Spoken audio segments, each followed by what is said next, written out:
Hey y'all, here's a quick video on how I pre-parted for my knotless braids and how I avoided dipping my braids in hot water. I used a steamer instead. So this is not a tutorial for knotless braids. I just want to show you guys how I kind of set up pre-parting it. On freshly washed and deep conditioned hair, I put in a leave-in conditioner and a heat protectant. I parted it down the middle, then I did from ear to ear, the top of my head, and then I parted that back section from ear to ear at the bottom. That'll be the back row, the back rows, and I have that middle section between those two. So I initially wanted to do just 2 rows in the back, but I changed it to 3. And in the front on the right side of my head, I parted 5 rows, and then I matched that next section up with those rows, so I did another 5 rows. And then I just kind of did the exact same thing on the opposite side. And so that'll make a total of 5, 6, 7, 8 rows of braids that I will have.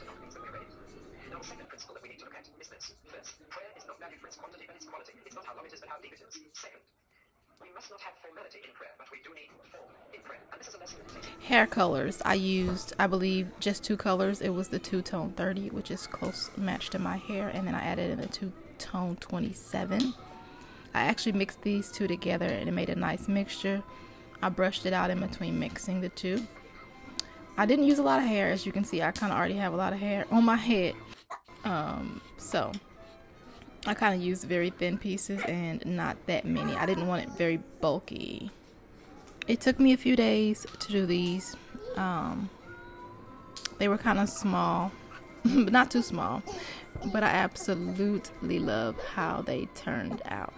So I don't have on the video footage of me putting them in. It was a time lapse and it was just pointless to me. So I started in the very back, and once I installed every braid, I sat down and I just braided each one down. So that way I didn't have to like really use my brain. I can just kind of focus, watch TV, and just braid it down, braid it down, braid it down, as opposed to trying to install it and then braid it down, install it, braid it down. So it's just easier. It was easier for me to do it this way. I normally put mousse and stuff on my hair when I do braids or other people's braids, but I didn't do it this time. When I finished braiding each braid down, instead of dipping them in hot water, I just took this steamer and I steamed my braids, and this was very effective. And without having the dripping wet hair, without having to blow dry my hair. And you can see there's a difference from each side. The other side is still going to be a little bit stiff, and this side is so flowy and so nice. This was such a great idea, whoever came up with using a steamer. And as you can see, there's a difference from each side. The other side was a little crunchy still and a little stiff, but I'm just going to steam it so it matches the other side, and this was pretty much all I did. These braids came out so nice, and I'm remembering that I've had in locks for the time that knotless kind of got popular, so I've never had them in my own head.